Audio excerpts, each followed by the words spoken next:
Hello મિત્રો, નમસ્કાર. Mister તબેલાવાલા મિત્રો, તબેલાની શરૂઆત કરો એટલે સૌથી પહેલું જે કાંઈ કામ શરૂ થાય ને એ થોડા દિવસની અંદર જ પશુ ખરીદ્યા પછી એનું વિયાજણ. અને વિયાજણની અંદર સૌથી મોટો પ્રશ્ન જે અત્યારે હાલ આવે છે એ છે જર પડવાનો. હવે મિત્રો કેવું થાય કે ઘણી વખત ઘણા બધા લોકોને એવો પ્રશ્ન આવે કે કાં તો છોટીઓ આવે જ નહીં બહાર, પછી જરની ઘણી બધી વાટ જોવી પડે છે, છેલ્લે 2 દિવસ વાટ જોઈને ડૉક્ટર બોલાવવા પડે. ઘણી વખત એવું થાય કે છોટીઓ આવે મતલબ થોડી ઘણી જર બહાર આવે અને તૂટી જાય. ઘણી વખત ઘણા બધા વ્યક્તિઓ એવું કરે છે કે કંઈક જોડું બાંધી દે, કાં તો ખેંચવાની ટ્રાય કરે, કાં પશુ પોતે એનો પગ મેકી દે. આવી બધી સમસ્યાઓમાં ક્યાંક ને ક્યાંક જર તૂટી જાય અને પછી અમુક સમય પછી પશુ પાસે દુર્ગંધ આવવાનું શરૂ થઈ જાય. તો આજનો આ જે ટૉપિક છે ને એ તમામ આ વિષય ઉપર જ છે કે એની અંદર તમારે જર મતલબ રહે પણ નહીં, આવી કોઈ સમસ્યા આવે પણ નહીં, અને વ્યવસ્થિત રીતે વધીને 2-5 કલાકની અંદર જર તમારે કમ્પ્લીટ પડી જાય. અને જર પડી જાય તો મતલબ શું છે કે એની પછી ફક્ત તમારે ખોરાક ઉપર જ ધ્યાન દેવાનું રહે, એટલે તમારી જે કંઈ ગાય ભેંસ છે ને એકદમ ચોખ્ખી થઈ જાય અને પછી તમારે દૂધે ચડવાના ચાન્સ વહેલા શરૂ થઈ જાય. તો મિત્રો ચાલો શરૂ કરીએ આ વાત ઉપર. હવે કેવું છે, જો પહેલાં તો એવું છે કે જે વસ્તુનો તમને ખ્યાલ નથી ને એના નુસ્ખાબાજી નહીં કરવાની. કારણ કે નુસ્ખાબાજી કેવી વસ્તુ છે કે તમને જરૂરી નથી કે કાંઈ ફાયદો પહોંચાડશે કે નહીં, પણ નુકસાન જરૂર પહોંચાડશે. કઈ રીતના નુસ્ખાબાજી? કે કોઈએ કીધું કે તમે આમ કરો તો જર પડી જશે, કોઈ કે જોડું બાંધી દો તો જર પડી જશે, કોઈ એમ કહે કે એવું હોય તો થોડુંક ખેંચી લેવી, થોડીક મહેનત કરાવી તો જર બહારવી આવશે. હવે જે વસ્તુનો તમને અનુભવ નથી એ વસ્તુ તમે કરશો તો કેવું થાય છે કે અનુભવ વગર તમે એની અંદર કંઈક એવી મોટી ભૂલ કરી બેસો કે પછી તમારે અફસોસ કરવાનો, પસ્તાવાનો વારો આવે. ઘણી વખત એવું થાય કે જર તૂટી જાય પછી તમે રાહ જુઓ, તમે નહીં નવા ખોરાક ખવડાવવા મળો તો પશુને અતિ ગરમી ચડી જાય તો પણ દૂધમાં તકલીફ થઈ જાય. પછી ઘણી વખત એવું થાય કે એક ખોરાકો એટલા બધા વધી જાય કે પછી કોઈ પણ પશુ ફૂલ ન બતાવતું હોય અથવા તો ગરમી ન બતાવતું હોય તો ગરમી બતાવવા મળે, પછી એને આળહો વધારે પડતો આવી જાય કેમ કે ગરમીનું પ્રમાણ વધી જાય. એટલે આવી ઘણી બધી સમસ્યાઓથી પછી તમારે હેરાન થવું પડે. તો આ બધી સમસ્યાઓથી હેરાન ન થવું હોય ને તો હું તમને જે બતાવું છું ને એ તમામ નુસ્ખાઓ મારા પોતાના અજમાવેલા 100% રિઝલ્ટવાળા અને 100% કામ આપશે જ આ નુસ્ખાઓ તમને જે જણાવું છું એ. હવે એની અંદર કેવું છે કે પહેલાં તો કોઈ પણ પશુ તમારું છે એ વિયાઈ ગયું, એના વિયાણા બાદ તરત ને તરત આપણે અગાઉના વિડીયોમાં જેમ જણાવ્યું એમ ગરમ ખોરાક આપવાનું શરૂ કરી દો. વ્યવસ્થિત ગરમ ખોરાક આપી અને એને એટલો બધો ખોરાક આપી દો. પહેલાં તમે એને વ્યવસ્થિત ખાણખોળમાં જે કાંઈ મસાલો ભેળવીને આપવાનો છે એ આપી દો. ખાણખોળ એકદમ થોડુંક વધારે આપો, ડબલ એકારે ડોઝ વધારી દો. જે રેગ્યુલર તમે દેતા હો ને એની કરતાં ભલે 2 તગારા દેવા પડે, આપી દો. પાછળ સૂકી નીણ કરી દો. અને આ વસ્તુ તમે કરી દો એટલે ભરપૂર પેટ ભરીને ખાઈ લે. પછી ગરમ પાણી કરીને આપી દો. અને એ ગરમ પાણી પીધા પછી તમે રાહ જુઓ એના બેસવાની. કારણ કે વધારે ભાગે જર છે ને બેસે પછી જ બહાર આવે, પછી જે બળ કરે જર પાડવા માટે. અને તમે એને પેટ ભરીને એકદમ ખવડાવી લીધું હોય ને એટલે કેવું થાય કે એનામાં તંદુરસ્તી, શક્તિ વધારે આવી જાય, જેથી કરીને એ જર કાઢવામાં વધારે મહેનત કરે. અને વધુ ભાગે, આમ ગણો તો વધુ ભાગે નહીં 90% જર આ રીતે જ પડી જવી જોઈએ. તો આનીથી તમારે બીજી કોઈ પણ જાતની આગળ મેથડ કાંઈ બીજી વાપરવાની રહેતી નથી. હવે વાત કરીએ બીજી. માનો કે તમારે આ રીતની એકદમ જે નોર્મલ જર પડવી જોઈએ એ રીતની જર પડી નથી, તો આની પછી તમે બીજી વસ્તુ શું કરી શકો કે તમારે આપણે સરોઠી કહેવામાં આવે છે, લાલ કલરની હોય અને કાળું એક નાનું એવું ટપકો એમાં માથું હોય, એને સરોઠી કહેવામાં આવે. જો વધારે ભાગે ગામડાની અંદર બધાને ખ્યાલ હશે, પણ જેને નથી ખ્યાલ એના માટે કે તમારા તબેલાની અંદર તમારે અમુક એવી વસ્તુઓ છે કે જે તમારે રાખવી જ પડે અને સાથે સાથે જણાવવી પણ દઉં. અને મેં અગાઉ કીધું વિડીયો થોડાક લાંબા થઈ જાય છે, પણ મારી એક ભાવના એવી છે કે જે કાંઈ પણ વાતમાં આવતું હોય ને લઈ લેવાય. કેમ કે પછી કેવું થાય કે પાછળથી એ વાત કરવા જઈએ તો ભૂલાઈ જાય, ઘણી વખત મને વિડીયો બનાવવાનું રહી જાય. તો આ વાતની હારવાર એક વાત એ પણ કહી દઉં કે એક તો તમારી પાસે તબેલાની અંદર સરોઠી હોવી જોઈએ, એક તમારી પાસે પેરાસિટામોલ હોવી જોઈએ, એનું એક પડેકું રાખવું, પછી એક તમારી પાસે જાયફળ હોવું જોઈએ, પછી અશેળિયો હોવો જોઈએ, પછી સુવાઓ હોવો જોઈએ, પછી આપણે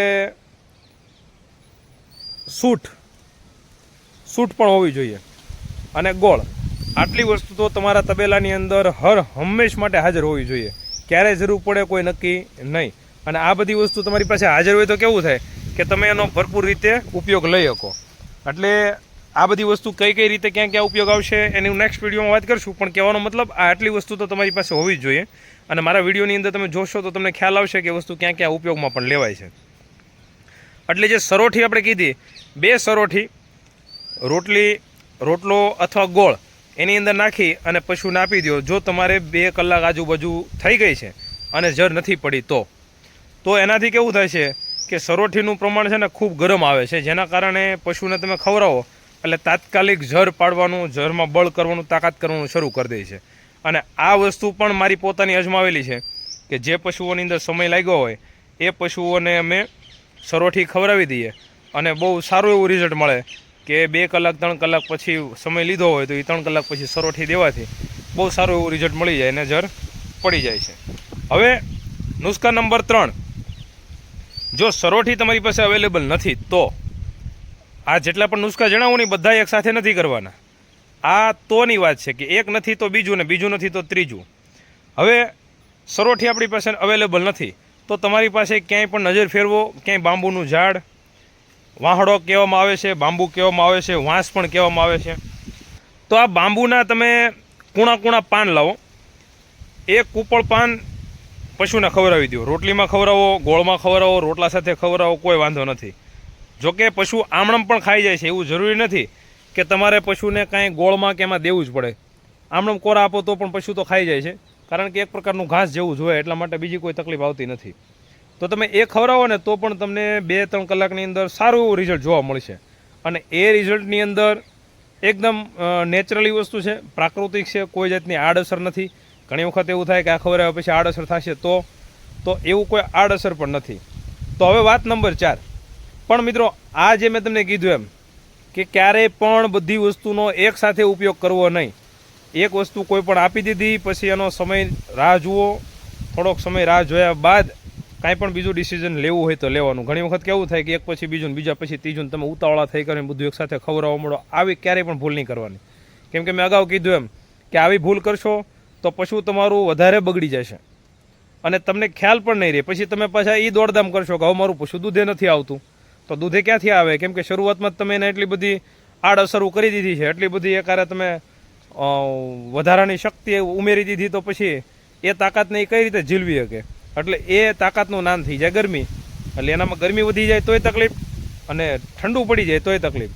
જેમ આપણામાં બીપી વધી જાય તો પરસેવો થવા મળે અને જેમ બીપી લો થઈ જાય તો આપણે બેભાન થઈ જઈએ. સેમ પોઝિશન આ જ રીતે પશુઓમાં પણ છે અને એ વસ્તુનું ખાસ ધ્યાન રાખવું. હવે હું 4 નંબરની જે વાત કહું છું એ વધારે ભાગે આમ જુઓ તો કોઈ ઉપયોગ કરવાની જરૂરિયાત નથી આવતી, પણ છતાં પણ તમને નુસ્ખો જણાવી દઉં છું કે ઘણા બધા લોકો આ વસ્તુનો પણ ઉપયોગ કરે છે. મેં પર્સનલી ઉપયોગ નથી કરેલી, અગાઉની જે વસ્તુ કીધી એ બધી મેં પર્સનલી ઉપયોગ કરેલી છે. તો ઘણા બધા લોકો આમ તો ઘણા મોઢે મેં સાંભળેલું છે કે જ્યારે પણ પશુઓને જર ન પડતી હોય ને તો માથાની ટીકડી જે આપણે આવે છે ને 650 પાવરની એવી 2 ગોળીઓ ખવડાવી દેવી. એટલે એ 650 પાવરની જે ગોળી આવે છે એ પણ વધારે ગરમ, એટલે એ ગોળી ખવડાવવાથી પણ રિઝલ્ટ મળે છે. અને ઘણા બધા લોકો પાસે આ સાંભળેલું છે. એટલે આ લાસ્ટમાં રાખવું, કેમ કે હું ક્યારેય પણ કોઈ પણ દવાનો કે કોઈ પણ કેમિકલનો ઉપયોગ કરવાનું કહેતો જ નથી કહેતો. એનું કારણ છે કે તમે કેમિકલથી તમને રિઝલ્ટ તાત્કાલિક મળે પણ એનું નુકસાન પણ તમને જોવા મળે. તો આ જે બાબતો મેં તમને કીધી ને એ જર પાડવાની બાબતો કીધી. હવે માનો કે તમારે કોઈ પણ કારણોસર જર તૂટી ગઈ છે અથવા કોઈ કારણોસર તમારે જર પડવામાં બહુ વધારે સમય લઈ લીધો છે, નથી પડી, તો શું કરવું? તો પહેલું તો મેં કીધું એમ કે પશુને ખોરાક આપવાનું શરૂ રાખો. જેટલો ખોરાક અપાય, જેટલું ખાય એટલું ખવડાવો. ભલે મોઢું મારે પાછી બેસી જાય, બેસે તો પછી આઘા ખસી જાઓ.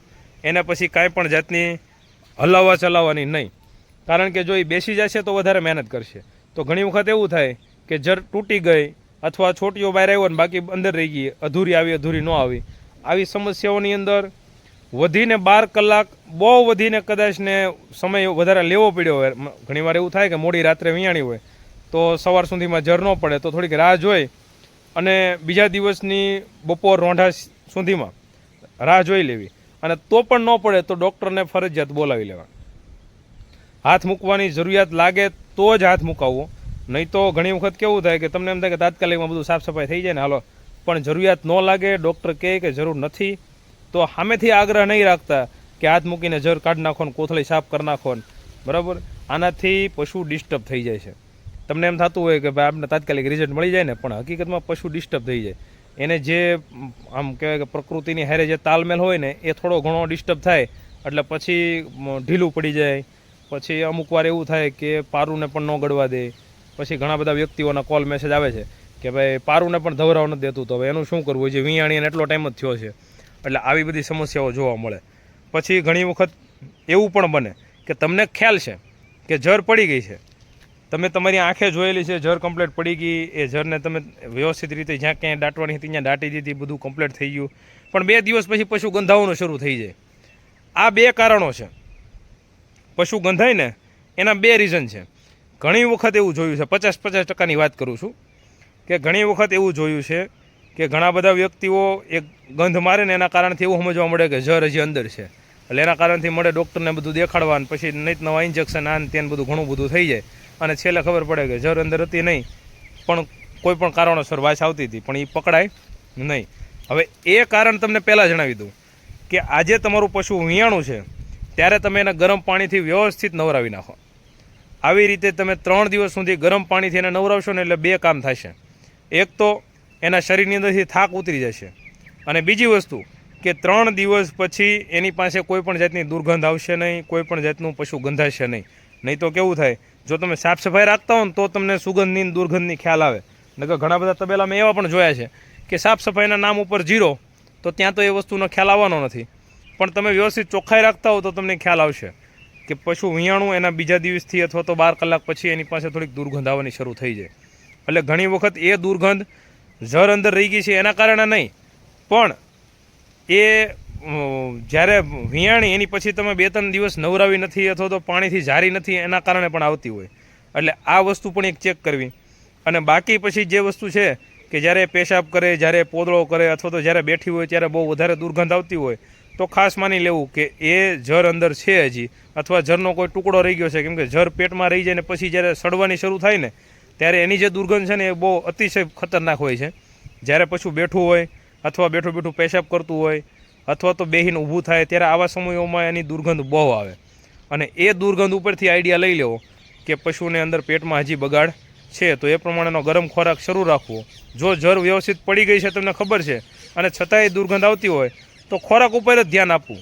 ખાસ બધી વસ્તુમાં એક જ ખોરાક ઉપર તમે જેટલું ધ્યાન આપશો ને એટલી વ્યવસ્થિત રીતે તમારે આ બધા મેં તમને જે નુસ્ખાઓ આપ્યા એ પણ કામ કરશે, અને દૂધમાં પણ વહેલા ચડશે. અને દૂધમાં વહેલા ચડશે તો હાથમાં રોકડા આવશે, અને જેટલા રોકડા વહેલા આવશે ને એટલો ધંધામાં તમારે વધારે વિકાસ થશે.